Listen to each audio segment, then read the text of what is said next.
Bom dia, boa tarde, boa noite. Salve, salve, enxadristas. Vamos dar início à nossa aula número 8 do curso Dominando a Estratégia e o Jogo Posicional. E o tema da aula de hoje é um tema muito importante na estratégia do xadrez. É o tema do par de bispos.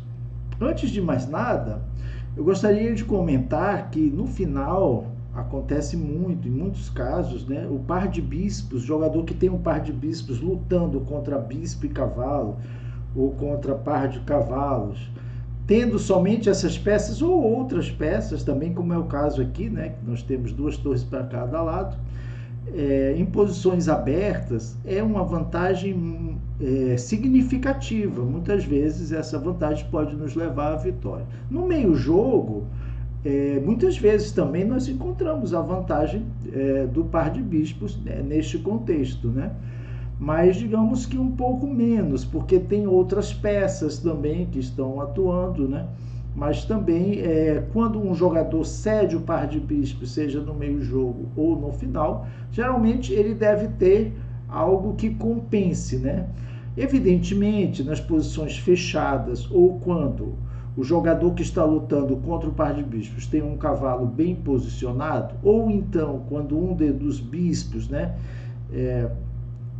de quem tem o par de bispos, claro, não está restringido, não está com boa atividade, então em muitos casos também o par de bispos não chega a ser uma vantagem, então tem que ser analisada posição para posição.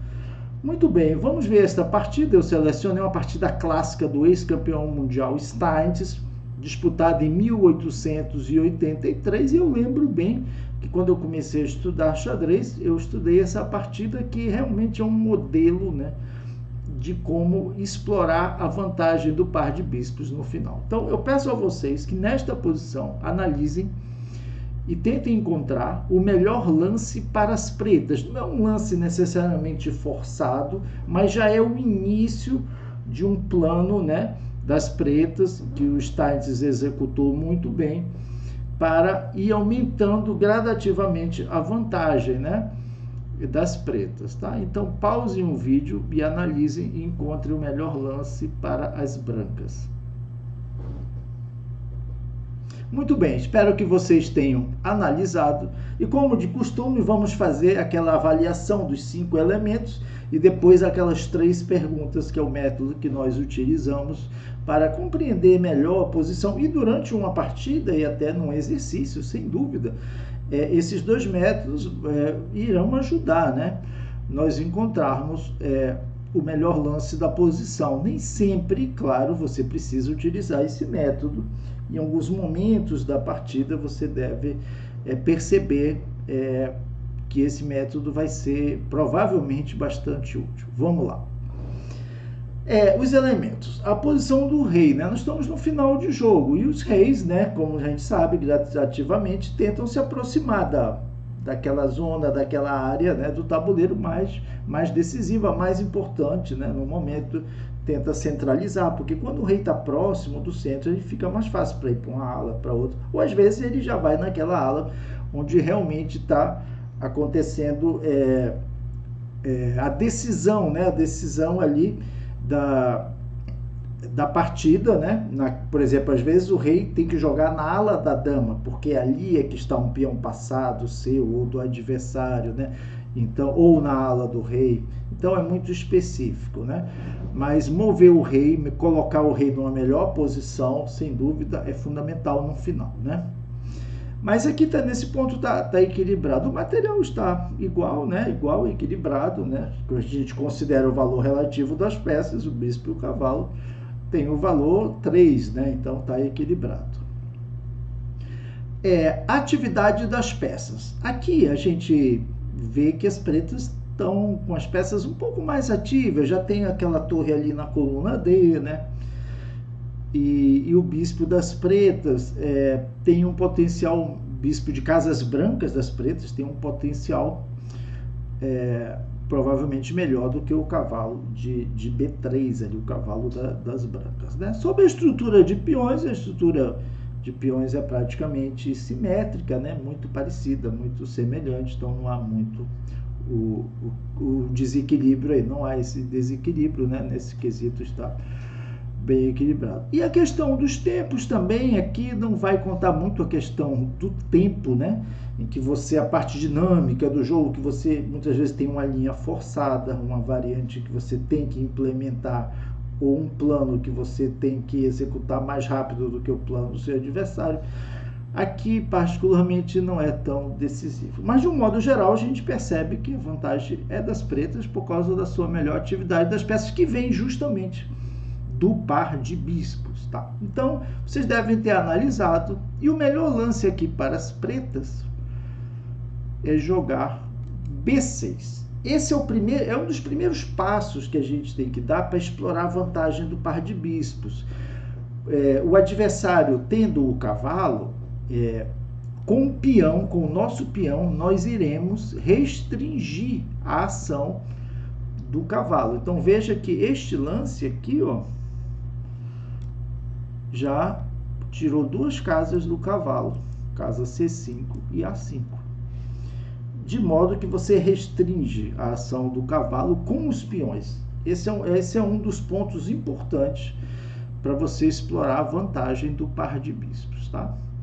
Então, nessa partida aqui, o English jogou H3 atacando o bispo, mas eu gostaria de analisar com vocês duas possibilidades. A primeira é bispo D4, que seria um lance bastante lógico, se a gente pensar que as brancas podem querer eliminar o par de bispos do adversário, correto? Mas sempre que isso ocorrer, isso também pode ser uma ideia nossa de trocar um dos bispos. O que vai definir se isso é vantajoso ou não para um dos lados é verificar a posição das outras peças, né? Se houver outras peças além do par de bispos, aqui tem duas torres para cada lado, mas principalmente comparar a força do seu bispo com a do cavalo. E neste caso, é muito favorável às pretas, inclusive o melhor lance aqui é bispo toma bispo. Então já deu para perceber que em alguns momentos de uma partida, a gente pode ceder o par de bispos, mas ficar com uma vantagem do bispo contra o cavalo do adversário. Então, depois de cavalo D4, C5, você já, mais uma vez, tira uma casa forte do cavalo, né? Aquele método que eu mencionei, você vai restringindo o cavalo. E aqui nessa posição, seria possível F3? Sim, F3 ataca o bispo. Posso até tirar o bispo aqui, D7, né? Controlando as casas ali do cavalo. Cavalo B3, isso seria uma variante possível, tá? Aqui teria torre na sétima também, um torre E2. Mas acredito que com torre F2 as brancas ainda conseguem segurar bem aí a ação, evitar, né, uma ação mais forte da torre preta na sétima. Mas depois de cavalo B3, bispo B5 ganhando um tempo, atacando ali a torre branca, as brancas podem fazer um lance aqui para prevenir a invasão, né, da torre preta na sétima fila. Mas depois de torre D7, né, nós temos o plano de dobrar na coluna, invadir a sétima ou oitava fila, quando a gente não puder ganhar a sétima fila, né, com a torre lá. A oitava fila também é uma opção interessante, que pode nos trazer vantagem, né?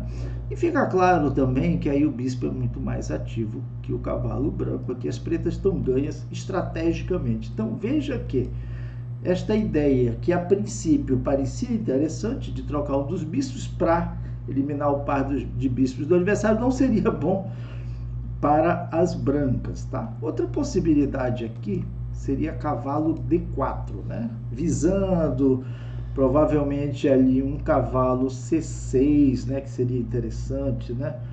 O cavalo entrar aqui na sexta fila. Mas esse lance, na verdade, é duvidoso, porque as pretas têm um lance muito bom aqui. C5, né? Baseado no fato de que depois de cavalo C6, as pretas têm um simples lance torre A8.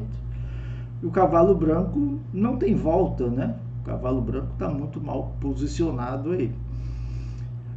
Então, esse lance, evidentemente, não seria bom, poderia voltar. E aqui é algo instrutivo, tá?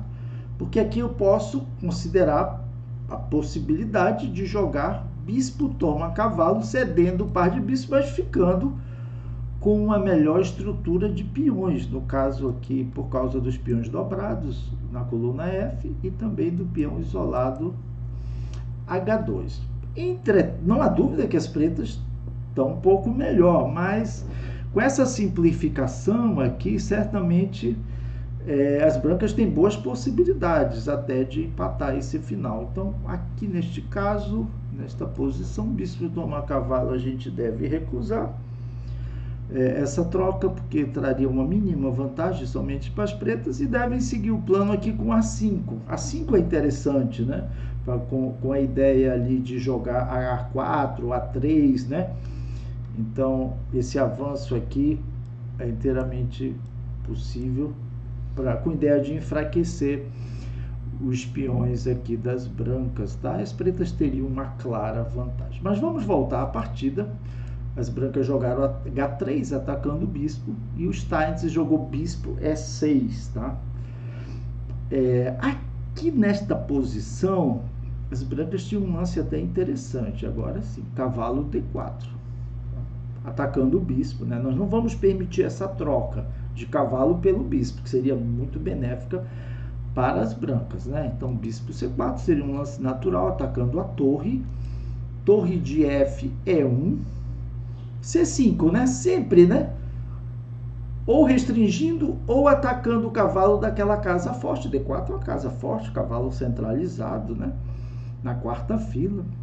Poderia seguir cavalo F3, e agora talvez seja já o momento de trazer um pouquinho mais o rei aqui para controlar a casa E7, né? E as brancas podem jogar A4 com ideia de A5, mas nós podemos também paralisar. E aqui a gente pode dizer que as pretas têm no mínimo uma pequena vantagem, mas é muito mais difícil jogar de brancas aqui nessa posição. E o par de bispos segue sendo uma vantagem para este final, não é? Mas as pretas precisam de um jogo muito preciso para ir, né, tentando gradativamente aumentar a sua vantagem. Por outro lado, talvez com o jogo correto, as brancas possam conseguir ainda empatar esta partida, mas é mais difícil, com certeza, jogar de brancas. Bem, na partida foi jogado torre de FD1, e esse lance ele é duvidoso, porque nós acabamos de verificar que cavalo D4 seria melhor, porque melhoraria a posição do cavalo, né? Então aqui nada de trocar as torres, cedendo a coluna, aqui torre toma torre. Se as pretas fizessem isso, seria um erro estratégico importante. Mas aqui C5, controlando a casa D4, né? Então veja que o cavalo em B3 ele não está bem posicionado, muito pelo contrário, né? Então, bispo G5 atacando a torre, tá? Para uma disputa ali, né? Se a torre toma, a torre branca toma e domina a coluna D. Então aqui é melhor evitar. Então é melhor evitar jogar F6, a partida seguiu com bispo F4 e o Steinitz seguiu melhorando a posição do seu rei, né? Em F7 ele está melhor do que em G8 nesse final. As brancas jogaram F3, e aqui as pretas planejaram uma expansão na ala do rei, visando abrir a posição, ganhando espaço, né? E é o plano correto aqui, sem dúvida alguma. Então as pretas jogaram G5, as brancas jogaram torre toma, resolveram trocar essa peça. Acho que percebendo também que a torre preta não tem invasão na sétima fila nem na oitava, bispo E3. E agora as pretas fizeram um lance muito bom, seguindo o plano, né? O plano aqui com H6. Por quê? Porque quer jogar F5. Essa expansão é importante, o F5 também vai aumentar, melhorar a posição do bispo das pretas de casas pretas, né? Então seguiu torre E1, o plano continuou com F5, e poderia depois tem algumas opções de F4, de G4 abrindo ali, tentando abrir a posição para o par de bispos, né? Que vai jogar cada vez melhor, quanto mais aberta for a posição, né? Mas aqui as brancas paralisaram um pouco o F4, restringiram ali um pouco o seu próprio bispo, mas paralisaram essa expansão das pretas, né? Atacaram um peão, bispo F6 defende o peão. E agora, se o branco joga cavalo D2, poderia seguir G4, né? Porque, veja bem, G4 é importante agora, porque controla a casa F3, tá? Casa F3. Então, o importante aqui é que nessa posição, veja, quando você jogou cavalo D2, você está visando o quê? Talvez ocupar a casa E5, né? Porque essa casa ficou potencialmente fraca porque não tem peão para defender esta casa, tá? E evidentemente que um lance como este aqui, tomando o bispo em A2, né? Tem torre A1, cai o peão de A7, né? Aquele A2, o bispo preto não pode capturar aquele peão, né? Mas o G4 é muito importante, porque tira a casa F3. Novamente, os peões, né? Quem tem o par de bispos deve lutar contra o cavalo do adversário, e os peões vão restringindo, vão tirando essas casas boas do cavalo, no caso aqui do cavalo das brancas. Então, depois de bispo F6, as brancas seguiram G3, né? Então agora as pretas vão atacar na ala da dama. Com certeza, veja que o par de bispos é uma peça de longo alcance, né? Então está atuando tanto na ala do rei quanto na ala da dama. Isso permite essa facilidade com que as pretas vão atacar nas duas alas. Então começa o avanço na ala da dama. Assim que o branco jogou cavalo C1, porque agora havia a possibilidade de tomar o peão de A2, porque o peão preto não está mais em A7, não teria torre A1, né? Então ele cavalo C1 para defender A2. A4 ganhando espaço e ameaçando aqui, vejam, A3. E depois de A3 esse peão vai ficar fraco, né? De C3. Então, praticamente forçado o A3, que paralisa essa ameaça, mas enfraquece as casas brancas na ala da dama, né? Então, as pretas jogaram bispo C4, e isso é importante. Vejam que o bispo separado pelo cavalo, né? Na mesma coluna, separado por duas casas, o bispo vai atacar, né? As casas para onde o cavalo poderia ir, né? Então, tira bastante aí a mobilidade do cavalo. As brancas jogaram rei F2, trazendo o rei um pouco mais para próximo ali, né? Me posicionando próximo ali do centro. Mas não tem muito como melhorar esse rei também. E agora as pretas, percebendo que neste momento seria realmente importante diminuir as possibilidades de defesa, porque veja esse bispo ele está atuando, né? Esse bispo está atuando bem na defesa, inclusive controlando aqui essa casa onde a torre preta poderia entrar na 7ª fila, tá?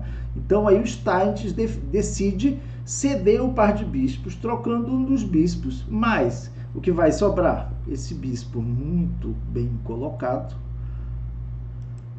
contra um cavalo, né, que está praticamente dominado ali pelo bispo do oponente, tá? Então essa troca agora ela é muito instrutiva, porque tem um momento que você pode ceder seu par de bispos, que é o que a gente chama de trocar uma vantagem pela outra. Você troca a vantagem do par de bispos pela vantagem do bispo contra o cavalo, né? O bispo bom, né? O bispo bom, né? Bispo ativo. Então vamos lá. Então ele jogou peão toma peão, as brancas jogaram bispo F4, e sem dúvida o lance que exclama, né? Bispo G5, tá?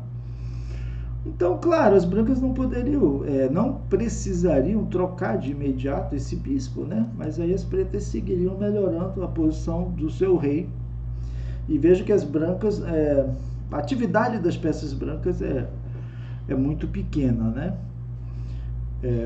Aqui, no caso, o English jogou bispo toma bispo, peão toma bispo, e ele trouxe o rei para E3. Por quê? Porque as pretas estão ameaçando essa perigosa invasão na 7ª fila, que seria decisiva, né? Vejam que tem um ponto fraco aqui, que é o peão de B2, tá? Então não dá para deixar a torre entrar na 7ª, porque já ganharia facilmente o jogo, né? Mas vamos ver aqui, né? Se essa defesa das brancas com rei E3 vai ser suficiente. Acreditamos que não, porque as pretas jogaram rei F6, melhor o rei, né? Não tem pressa de tomar uma decisão importante aqui. Primeiro vai melhorar a posição do rei, tá bom? Porque as brancas não têm como explorar um tempo a mais. Então esse rei F6 é fundamental. As brancas jogaram H4, peão toma. E agora sim o Stites calculou muito bem esse final, tá?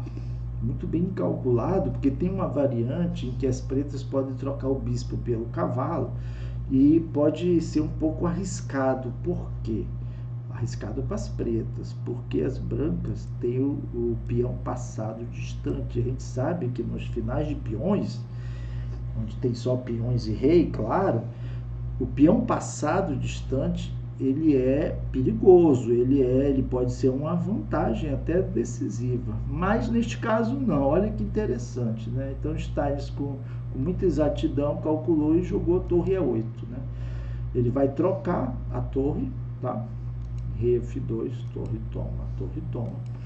E a vantagem dele é que o bispo é superior ao cavalo e o rei, esse lance é importante, rei E5, centraliza o rei. E claro, tem a ideia de entrar em F4, tá? Esse peão passado aqui, tá? E esse peão é passado, ele pode ser perigoso, mas ele também é um peão fraco, né? Porque o rei branco está distante para defendê-lo, tá? E o cavalo pouca coisa pode fazer. O que ele pode fazer agora, foi que jogou, foi cavalo E2, né? E o cavalo vai tentar entrar em jogo, tá? E agora sim, uma coisa muito importante, né, que a gente nunca pode esquecer. Para a gente entrar no final de peões, nós temos que avaliar muito bem se esse final está ganho, se é um final empate, ou se é um final perdido para nós, tá? Porque senão a gente perderia tudo que a gente fez nesta partida, né, por avaliar mal um final de peões. Mas o Stites avaliou muito bem, mesmo com o peão passado distante das brancas, esse final está perdido pelo fato do rei preto estar muito mais ativo que o rei branco. Então ele troca, veja, o bispo é mais forte que o cavalo, mas eu troco porque o final de peões está ganho. Então o rei toma, e agora, claro, rei F4, né? Ganhando muito espaço aqui. E se H5 não funciona, né? Porque o rei vai lá, rei E3, o rei toma. Mas aí o final está facilmente ganho com o rei G6. O rei preto consegue capturar o peão e voltar para defender seu próprio peão, tá? Então por isso as brancas jogaram C4. E aí o melhor lance, sem dúvida, é rei G4, tá? Rei E3. Aqui tem uma pequena armadilha, cuidado, né? Porque se as pretas tomar esse peão, as brancas chegam e vão ganhar o peão, vão ganhar o jogo. Provavelmente, porque vai capturar o peão e vai ficar mais próximo dos peões na outra ala, né? Aí você vê a força do peão passado distante, né? Mas na verdade o lance aqui correto é F4. F4. Por quê, né? Porque se rei F2, eu posso capturar agora tranquilamente. Se ele atacar, eu defendo e as pretas estão ganhas, né? E se joga rei E4, eu não posso capturar o peão branco. Mas agora, nessa posição, o rei branco não tem mais como impedir a promoção do peão de F, né? Então, F3, tá? Rei E3, rei G3 e as brancas abandonaram. Então, espero que vocês tenham gostado. Sem dúvida, nessa partida, nós encontramos os principais métodos a serem utilizados para obter a vantagem, né? Quando nós temos o par de bispos, lutando, neste caso, contra bispo e cavalo. Essa é uma partida clássica, né? e, sem dúvida, das mais instrutivas neste tema. Foi jogada em 1883, né? De pretas estava o ex-campeão mundial Steinitz e estamos em 2023, 150 anos, e essa partida jogada 150 anos atrás, e essa partida certamente ainda nos ensina muito sobre a vantagem do par de bispos no final. Então, até a próxima.